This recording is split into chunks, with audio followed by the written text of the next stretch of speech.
Breakers, the time has come to lose my mind once again. A lot of people have been asking about clarifications on ability cartridges and ability cartridge systems and skills. So what is an ability cartridge? Around Chapter 6, you will unlock the ability to equip and get ability cartridges from drops. They work very similar to the equipment in SD Gundam Battle Alliance, where you will get an item with up to 1 to 3 skills equipped to it.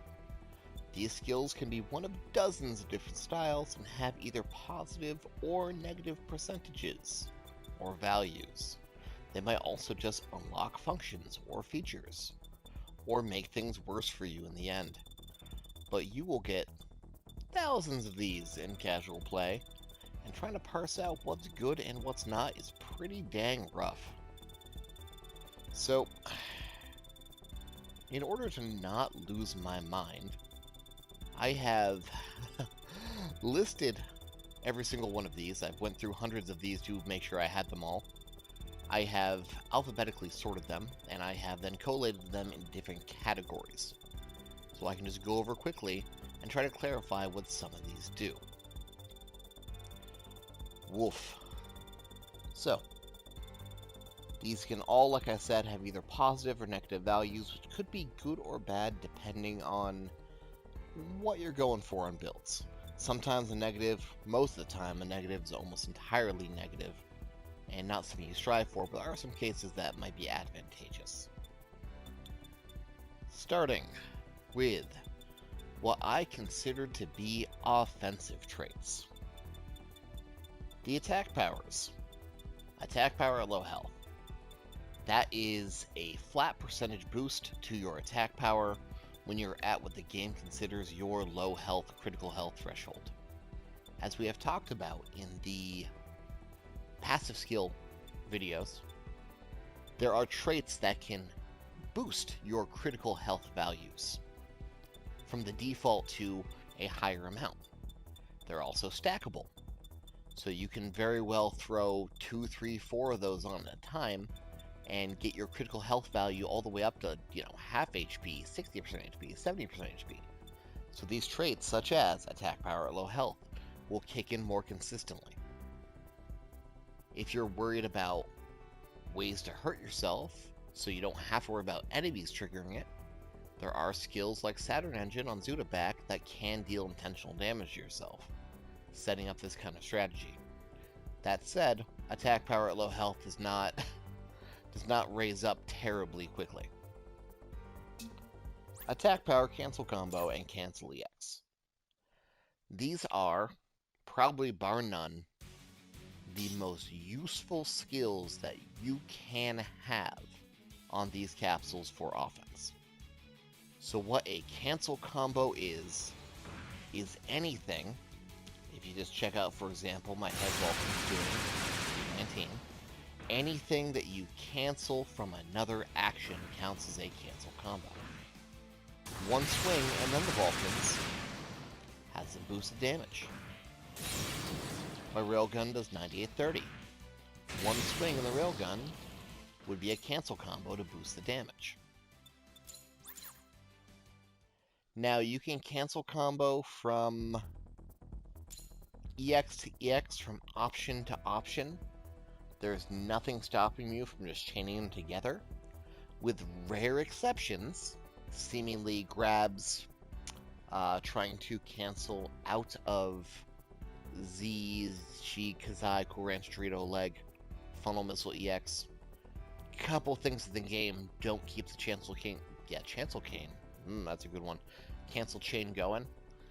But in general, you will be able to chain regular attacks into options, into EXs, into options and regular attacks, and that will all count as cancels. Cancel EX is the same as cancel combo, but it only works on EXs. But they do stack, and you can double dip them. Stellar. Attack power, close range, long range weapon. I really hope I don't have to explain that one. It's raising the attack power of your close range and long range weapons, respectively. Pretty solid to have. Now, attack power shooting mode means that when you enter the special shooting mode by using on a controller, L1 and L2, that normal 12 to 15% attack bonus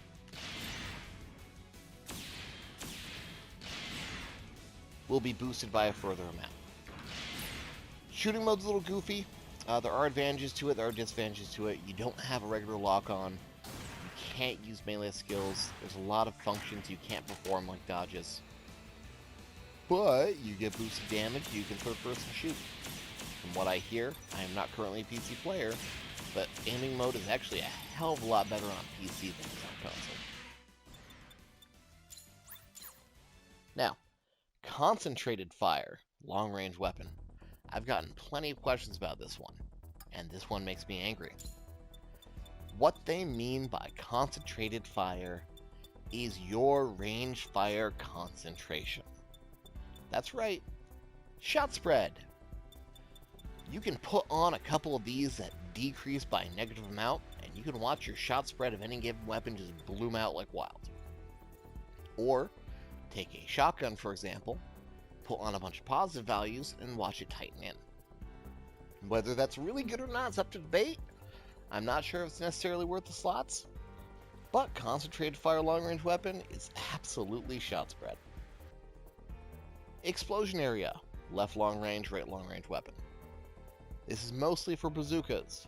It does not apply too much for anything else, with the exception of high explosive ammo types on various weapons like long rifles.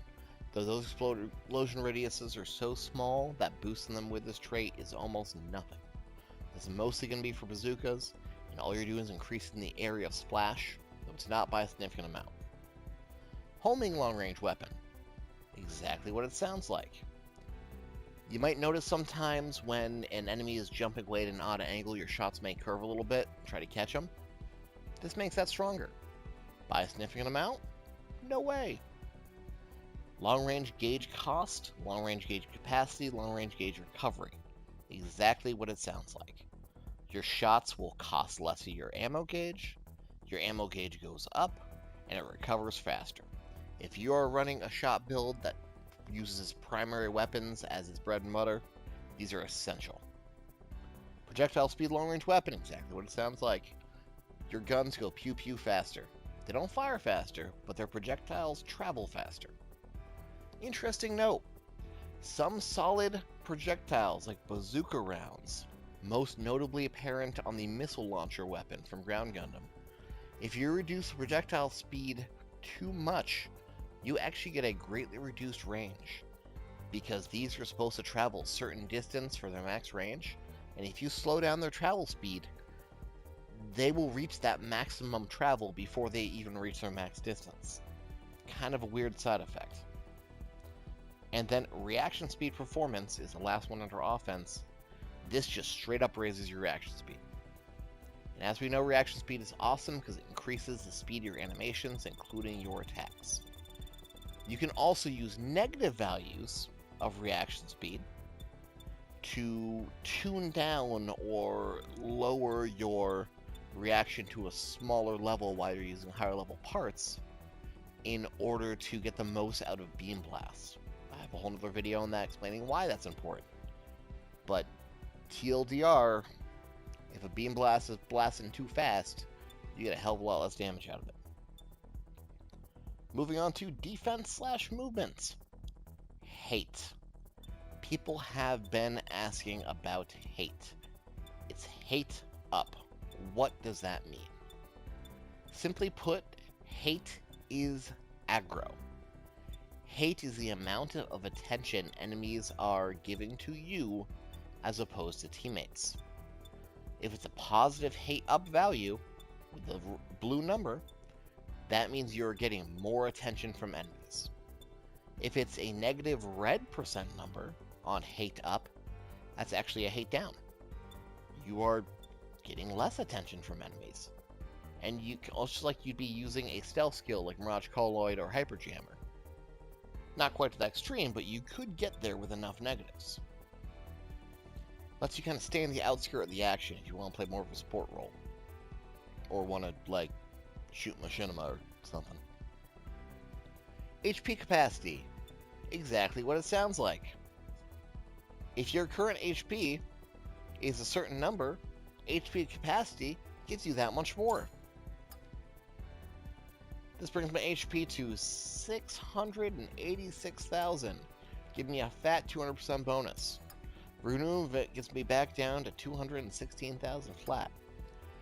These capsules, or these cartridges rather, are a very easy way to hit the HP cap, since only one or two of those level 50 parts is all you really need to get up to that level. And once you have that, you can maybe start tuning down some of those, 10% HP capacity traits on your main body parts. HP recovery per second. What it says on the tin increases how much HP you are passively recovering per second. HP recovery of enemy defeated. Exactly what you think. You blow someone up, you get some HP back. Invulnerability time, ground air dodge step. That is when you are performing a dodge, there will be a certain amount of frames that you will not be able to get touched. You have a certain amount of iframes during these actions. Those cartridges are just going to increase that time. By any tangible measure amount? No, I can't tell what the actual frames are unless you really want to go super crazy on it. I'm sure it's helping, but I'm sure there's better ways to use those slots. And then, recover HP on attack hit. Fantastic. You know it from the actual passive skills on equipment. You know how useful that is. You know you can throw out a Vulcan skill, a Gatling skill, and just get yourself half health back instantly. Great traits. Movement speed performance. This increases the speed that you move, whether it's regular just non-boosting movement or boosting movement. It increases both. Thruster gauge capacity, thruster gauge economy, thruster gauge recovery speed. How much thruster you have, how much thruster you use when you're boosting, and how fast that bar comes back. Simple as. Gauges and cooldowns for next category. Awoken gauge increase hit number. This is something I poorly tried to explain in the passive trait section. Essentially, it makes every time you hit the enemy count for more awaken gauge. Just as regular hits. If, let's say your max gauge is 100, and normally whacking someone with your sword gives you 2, and this has a 50% boost, every time you whack someone with your sword, you're now getting 3. Makes sense. Awaken gauge increase over time. How fast your awaken will recover over time just passively. Awaken gauge increase performance. Anytime you would gain the gauge for any reason, it's increasing the amount that you gain, which does stack with stuff like hit number. Awaken gauge increase when damaged. You naturally get awaken when you take damage. This increases how much you get. Awaken gauge increase when enemy defeated. Blow up a guy, get more awaken. Awaken gauge increase when parts lost. Just like its main part counterpart, when you break parts off someone, that break normally gives you a little bit extra awaken gauge. This gives you a little bit extra. Cooldown reduction when enemies defeated. As it sounds, when you defeat an enemy, it reduces the cooldown of your options by that amount. Using this smartly can have you chain a whole bunch of skills back to back a lot easier, as long as you're keeping up those instructions. Cooldown reduction when parts lost. Similar concept. You break a part off a guy, you get a little bit of 80 boost of cooldown back. Extended activation awaken. Increases the duration of your awaken effects. Your awaken gauge drains down in 60 seconds, and this gives you 10%. Congratulations, and now lasts for 66 seconds. Extended activation Hyper Trance EX. Same thing. If you have a Hyper Trance, and it lasts for a certain amount of time, the base duration being 30 seconds, this will increase the duration of it. Fun note, for Hyper Trances with built-in effects that have funnels, such as Super Dragoons. it will actually increase the time the funnels are out because those are linked to the length of the awakening. Now, those are technically not funnels, so they're not affected by the funnel damage up trait, but you can get more shots out of them by increasing the duration of the trance itself. EX gauge increase when parts lost. Just like the option counterpart, you knock off some parts, you get some gauge back. EX gauge increase when enemies defeated. You knock a guy's life off, you get some gauge back. Gauge increase when enemies defeated with an EX skill. The same thing, but specifically for EX and stackable with the rest. Same deal with defeated with a ground break. The same thing, stackable with the rest, a lot harder to pull off. There are some dedicated builds that break off every part for easy ground breaks. God knows the Z, Kasai, Shi, Cool Ranch Doritos, Legs missiles are amazing for breaking parts like that. It's not as common though. Extended activation awaken, your awakening lasts longer. I already said that, I have it on the list twice, that's weird. And then skill cooldown reduction option. Skill cooldown reduction option just universally, as you see on the right side of that one, reduces the cooldowns of all your options by that amount. If you can get a couple of these fat stacked up at 20% apiece, you can have some lightning fast skills. Now there is a 90% cooldown reduction cap, but you can kind of fudge over that with some instant reductions as well. Moving on to the category of combo/drops effects. Item drop, rate and quality together. Just like the main body version, it's a combination skill that increases the quality and frequency of items dropped. Putting in the negative is what it sounds like. You get crappier items. No real advantage to doing so. Max duration hit combo, break combo. Those wonderful hit combo and break combo gauges that are slowly draining down when you're not hitting or breaking, they drain down even slower. Simple. Next, 4. Expand and unlock abilities. These are the ones that are going to require a little bit of explanation. So these are going to be these expand functions that actually add brand new functions to your Gunpla. Starting first alphabetically, expand option air dodge is a pretty simple one to explain. With the same input you would dodge on the ground, you can do the same thing now in the air. You still have frames in the air when you're doing so, but you are dropping when you're dodging, so it's not perfect. Expand function break fall.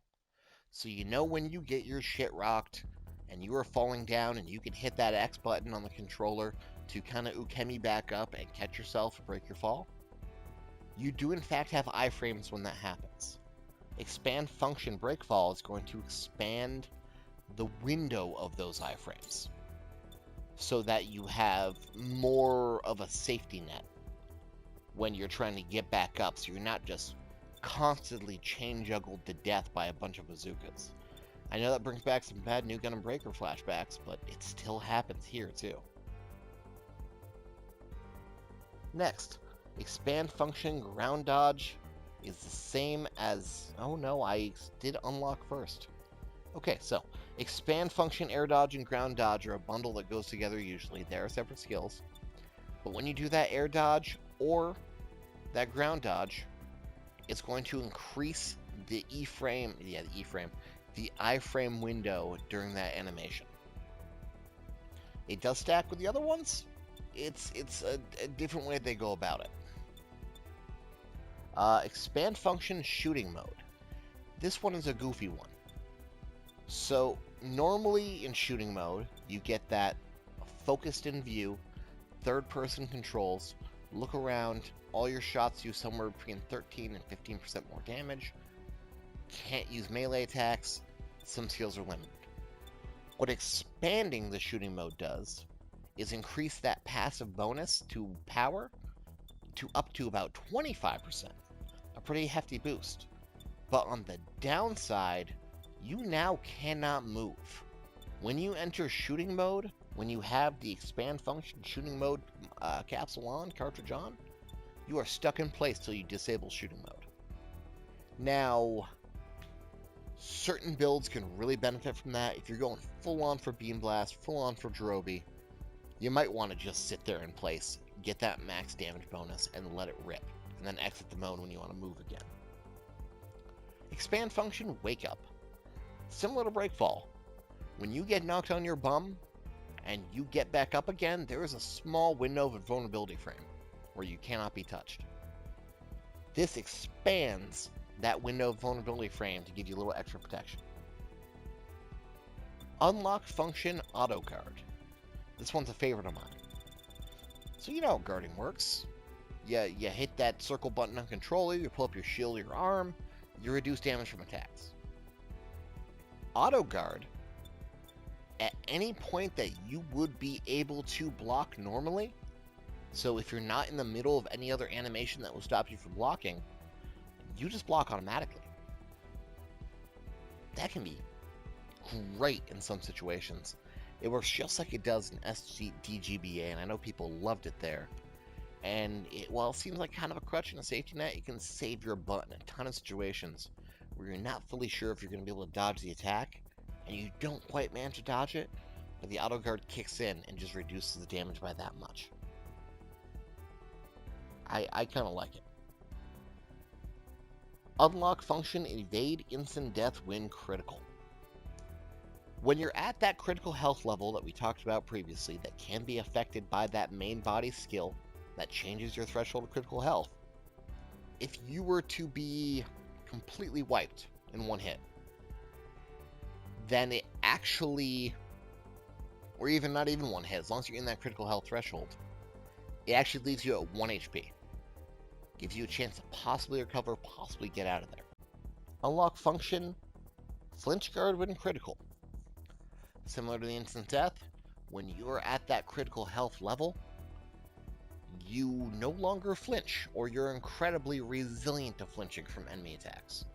Another way you can kind of get yourself out of the jam in a panic mode. Big fat beam blast catching you, those are usually death sentences because you're just stuck there taking ticks. This, at least, once you hit that critical health level, will let you just kind of scoot out and avoid most of the damage. Unlock function, Perfect Guard. This one's kind of cool. So normally blocking, you have that little block animation, it reduces damage. Cool, cool, cool. Perfect Guard, if you were to manually block, not auto guard, but manually block at the exact moment the attack hits you, there will be a brighter, more evident flash of your shield effect, and you will completely negate the damage. It is a perfectly timed parry. From what I can tell, it works on melee, it works on shot, it works on most attacks, and as long as your time is down, it can get you out a ton of jams. Unlock function, Shield Bash. This is a weird one. So this has been on the control scheme display forever, and no one figured out how to activate it. You know when you have a one-hand weapon, and you can use that square button or offhand, whatever happens to be, do this little shield bash? Unlock function Shield Bash lets you perform the same action with R1 and R2, but worse. It goes about a third of the distance, it only does one hit instead of two. You can still use it in the air, but it's a big ol' nothing. Due to the awkward placement of the activation, unless you remap it, it's pretty hard to pull off into a combo as well, at least compared to the regular offhand attack. And the only things left to discuss are Unlock Function Defense, which combines Flinch Guard when critical and Evade Instant Death when critical together into one function. Unlock Functions Guard, that combines Auto Guard, Perfect Guard, and Shield Bash into one, unlocking them all in just one ability. And then Unlock Functions Evasion, which unlocks the Ground Dodge expansion, the Air Dodge expansion and ability, and the Breakfall expansion, all in one go. And that's my list. That's more or less what each one of these little buggers can do. Now, they will come in various different percentages, all RNG. Big pluses don't denote big minuses don't denote big pluses. But when you get enough of them, you can really fine-tune your gunpla into some really silly stuff. I'm losing my mind with these. I hope some of this at least becomes useful to somebody in some way, shape, or form. And be excellent. I will link the whole list of every single one of these in the categories I list them with in the description, and I will try to attach timestamps to them as well. Peace.